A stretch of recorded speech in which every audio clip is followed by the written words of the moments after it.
ഒരു കക്ഷിക്ക് വേണ്ടി ഒരു വക്കീൽ കോടതിയിൽ ഹാജരായതിൻ്റെ പേരിലോ അയാൾക്ക് നിയമോപദേശം കൊടുത്തതിൻ്റെ പേരിലോ ആ വക്കീലിനെ സമൻസ് അയച്ച് വിളിക്കുവാനോ ചോദ്യം ചെയ്യുവാനോ ഒരു അന്വേഷണ ഏജൻസിക്കും അവകാശമില്ല. പറഞ്ഞത് ഞാനല്ല, സുപ്രീം കോടതി.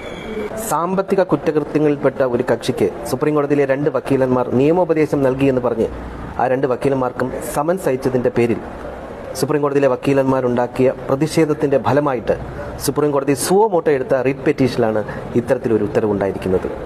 ഒരു ക്ലയൻറ്റിൻ്റെ രഹസ്യങ്ങൾ അത് എന്ത് തന്നെ ആയിരുന്നാലും ശരി, അത് പ്രൊട്ടക്റ്റ് ചെയ്യേണ്ട ഉത്തരവാദിത്വം ഒരു അഡ്വക്കേറ്റിനുണ്ട്.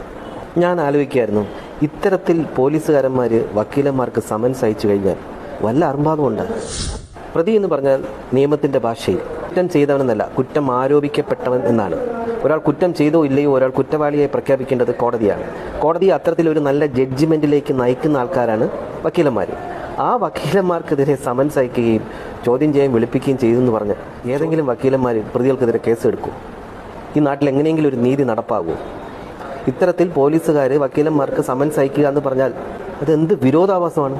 ശുദ്ധ മലയാളത്തിൽ പറഞ്ഞാൽ പോക്രിത്തരം. സെക്ഷൻ 132 ഭാരതീയ സാക്ഷി അധിനിയം, അതായത് പഴയ എവിഡൻസ് ആക്ട് അനുസരിച്ച് ഒരു ക്ലയൻറ്റ് ഒരു വക്കീലിനോട് പറയുന്ന ഒരു രഹസ്യവും കോടതിയോടോ പോലീസിൻ്റെ മുമ്പിലോ പറയേണ്ട യാതൊരു കാര്യവുമില്ല. അങ്ങനെ ഒരു വക്കീൽ പറഞ്ഞു കഴിഞ്ഞാൽ ബാർ കൗൺസിൽ റൂൾസ് പ്രകാരം ആ ക്ലയൻറ്റിന് വക്കീലിനെതിരെ കേസ് കൊടുക്കാം.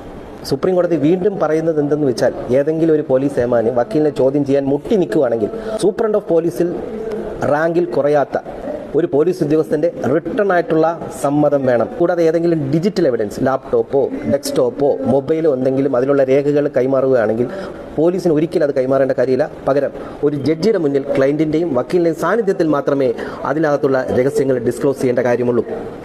എൻ്റെ സംശയം അതല്ല.